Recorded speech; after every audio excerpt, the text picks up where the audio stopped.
देखिए 14 नंबर प्रश्न पर ध्यान दीजिए। 14 नंबर में है कि प्रेषणी के असावधानी के कारण माल की क्षति, ऐसा बात दिया हुआ है हेडिंग में, जिसमें है कि रांची के आर ने 1,60,000 रुपया मूल्य का वस्तुएं मुंबई के बी को चालान पर भेजा। प्रेषण की शर्तें थी कि प्रेषणी को नगद बिक्री पर 5%, उधार बिक्री पर 4% कमीशन मिलेगा। यदि प्रेषणी किसी माल को स्वयं लेता है या प्रेषणी के असावधानी के कारण माल खो जाता है तो इसका मूल्यांकन लागत जोड़ 12.5% पर किया जाएगा और उस पर उसको कमीशन नहीं मिलेगा।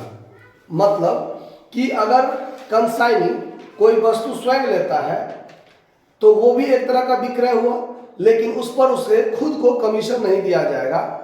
और अगर प्रेषणी के असावधानी के कारण कोई वस्तु नष्ट हो जाता है, बर्बाद हो जाता है, तो वो रुपया भी प्रेषणी से लिया जाएगा, क्योंकि प्रेषणी को कोई रिस्क नहीं होता है। वो इस पर जिसमें उसकी गलती ना हो और तब कोई बर्बादी होता है, कोई टूट फूट जाता है, कोई बर्बाद हो जाता है, तो वो कंसाइनी का रिस्क नहीं है, ठीक है। लेकिन कंसाइनी के मिस्टेक के कारण अगर कोई क्षति होता है तो उसकी भरपाई कंसाइनी को करना पड़ेगा। अगर ऐसा नहीं हो तब तो कंसाइनी को हमें मन में कोई डर ही नहीं रहेगा, वो तो निश्चिंत होकर तब सामान बर्बाद होगा तो होगा, उस पर कोई ध्यान नहीं रखेगा, कोई रिस्पॉन्सिबिलिटी ही नहीं रखेगी।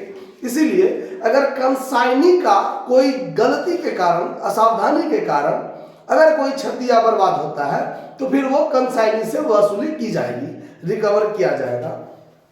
आगे कहता है कि ढुलाई व भाड़ा 6,750 और बीमा 3,440।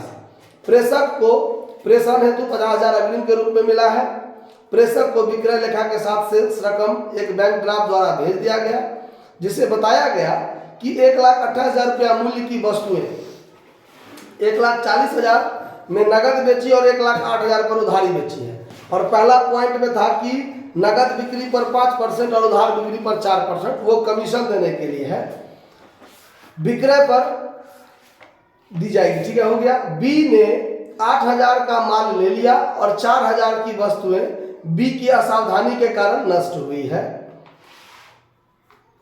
बी के द्वारा किए गए व्यय, विज्ञापन व्यय 1,720 और बिक्री व्यय 1080 था। आर के पुस्तकों में लेजर खाता बनाइए। तो इसमें आर जो है वो कंसाइनर है। In the books of consignor, in the books of consignor यानी आर, इसके पुस्तक में हम सबसे पहले कंसाइनमेंट अकाउंट बनाएंगे। कंसाइनमेंट अकाउंट,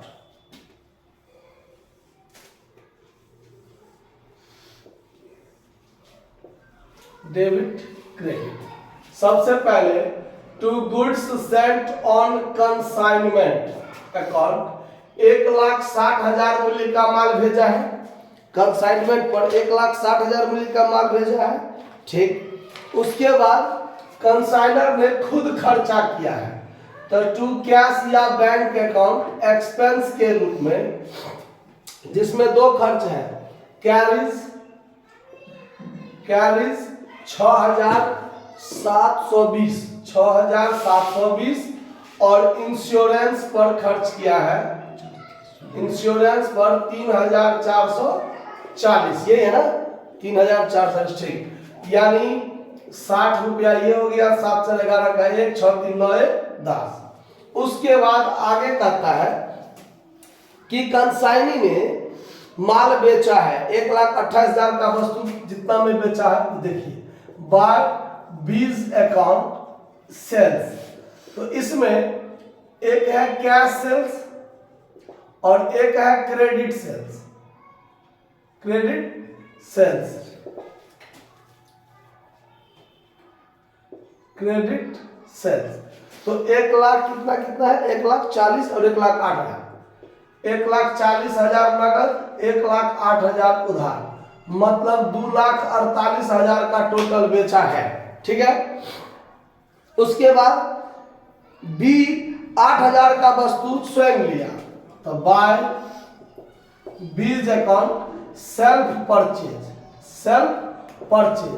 8,000 प्लस 8,000 का 12.5% इसमें क्या करेंगे, जोड़ देंगे। समझ में आया बात? तो इसका 12.5% निकलेगा 1,000 इसमें जोड़ दीजिएगा तो हो जाएगा 9,000। उसके बाद फिर है 4,000 का मूल्य का वस्तुएं बर्बाद हो गया, नष्ट हो गया, तो फिर ये बाय बीज अकाउंट ही लिखेगा। असावधानी, बी के असावधानी है ना, बाय बीज मिस्टेक, तो ये बी से लिया जाएगा। कितना लिया जाएगा, तो 4,000 प्लस 4,000 का 12.5%, ये इससे लिया जाएगा।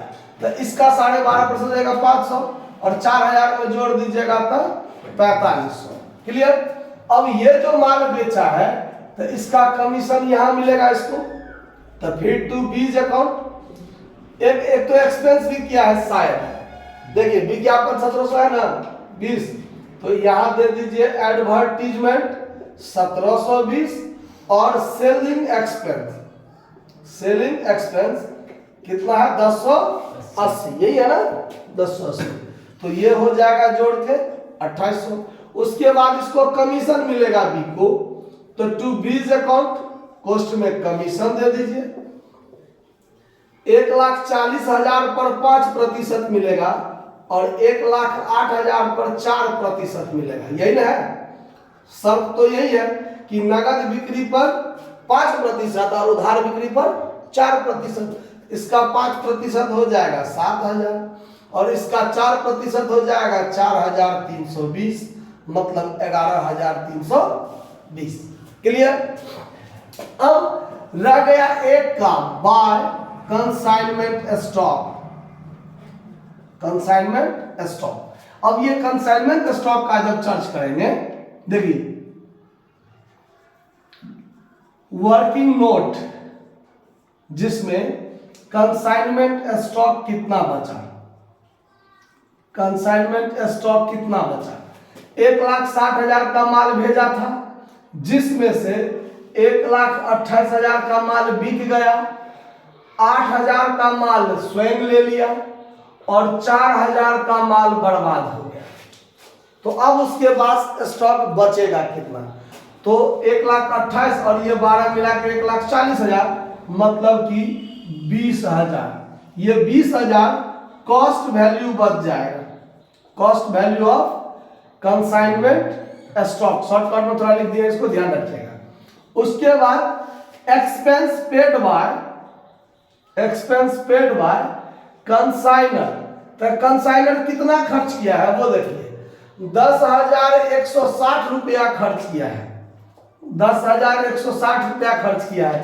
कितने रुपया के वस्तु पर, चूंकि यहाँ यूनिट में नहीं दिया हुआ है, जो पर यूनिट से भाग देंगे और कितना यूनिट बचा हुआ है उससे गुना कर देंगे, ऐसा बात तो नहीं है।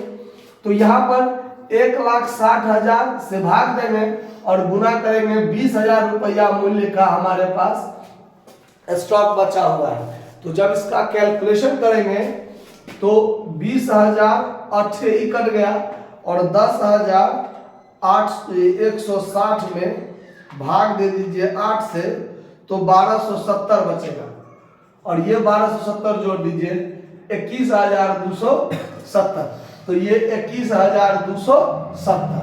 बात खत्म। अब इस टोटल को जोड़ घटाव कीजिए, जो आएगा प्रॉफिट, तो ये हो गया 2,48,000 प्लस 9,000 प्लस 4,500 प्लस 21,270, जोड़ थोड़ा मिलाते रहिएगा आप लोग।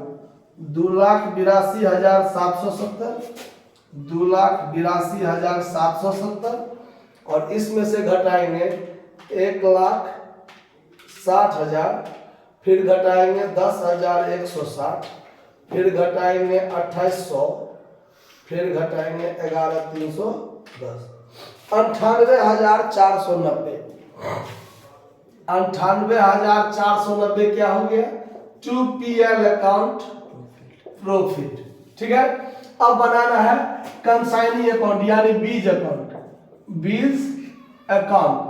यानी कंसाइनी का अकाउंट। तो कंसाइनी अकाउंट पर ध्यान दीजिए क्या सब होगा, DRCR। अब यहां देखिए कंसाइनमेंट अकाउंट में कहां कहां बी है, तो क्रेडिट में बी बी बी, तो डेबिट में 3 बार लिखाएगा टू कंसाइनमेंट अकाउंट सेल किया है कितना से 2,48,000 से टू, फिर होगा कंसाइनमेंट अकाउंट, इसमें क्या होगा सेल्फ परचेज कितना 9,000। उसके बाद फिर होगा कंसाइनमेंट अकाउंट, ये होगा सेल्फ मिस्टेक यानी अपने मिस्टेक के कारण उसको 4500 भरना पड़ रहा है। आया बात समझ में, इतना हो गया डेबिट क्रेडिट साइड का बात क्लियर हो गया डेबिट में। अब डेबिट में देखिए उसको मिला है कितना, तो उसने खर्चा किया 2800 तो काट लेगा, उसको कमीशन मिलेगा 11,320 वो भी काट लेगा, और उसने सवाल के हिसाब से देखिए 50,000 एडवांस भी भेजा था ना, तो ये तीनों कटेगा।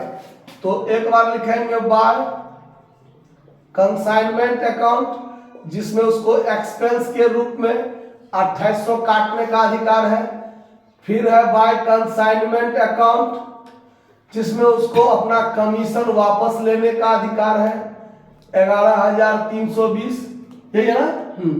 उसके बाद उसने बाय बैंक अकाउंट एडवांस में भेज दिया था कितना 50,000, अब बाकी रुपया भी उसने चेक द्वारा भेज दिया है, तो फिर by bank account final payment उसने भेज दिया।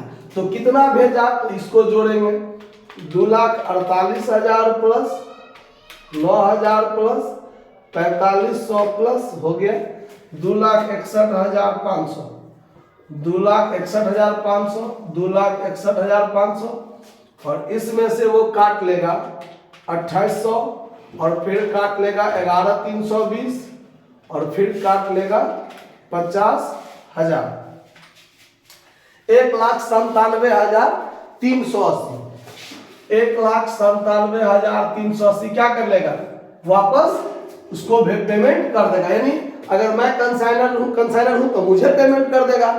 आया बात समझ में, बात खत्म। इसको आप नोट कर लीजिए। इसके बाद इसमें आपको एक consignment goods and on consignment भेजना है, वो खाता बनाना है। तो गुड्स एंड ऑन कंसाइनमेंट ये जो है ना, इसको एक बार क्रेडिट में लिख दीजिएगा बाय कंसाइनमेंट और डेबिट में टू ट्रेडिंग अकाउंट, ये आप लोग खुद जानते हैं।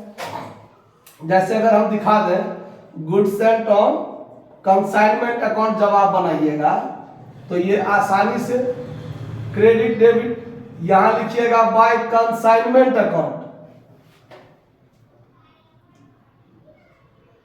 कंसाइनमेंट अकाउंट कितना रुपया 1,60,000, और वही चीज यहां पर लिख के टू ट्रेडिंग अकाउंट में लिख दीजिएगा 1,60,000, दोनों साइड बराबर हो गया। वैसे ही ये खाता बनाना है कंसाइनमेंट स्टॉक अकाउंट बनाना है, तो जब इसका खाता बनाइएगा तो डेबिट में, ये क्रेडिट में है ना, कंसाइनमेंट के क्रेडिट में है ना, तो जब इसका खाता खोलिएगा तो डेबिट में, जैसे यहां अगर खोल देंगे हम कंसाइनमेंट स्टॉक अकाउंट, तो हर एक सवाल में यही चीज रहेगा। इस दोनों में एकदम आसान है बात। यहां लिखिएगा to consignment account, consignment account 21,270, 21,270, 21,270, और ये यहाँ पर बाय बैलेंस CD रह जाएगा 21,270। यानी चारों खाता अगर कहेगा बना ले तो ऐसे बनाएंगे हम लोग, दो ही खाता कहेगा तो सिर्फ दो खाता। तो ये दो खाता मेन है, इस जो कि इसमें बहुत सारा काम है, इसमें तो कुछ नहीं, इधर रख के ट्रेडिंग में भेजना है, इसको इधर रख के बैलेंस CD कर देना है, बात खत्म है। समझना क्या बात, नोट कर लीजिए। धन्यवाद।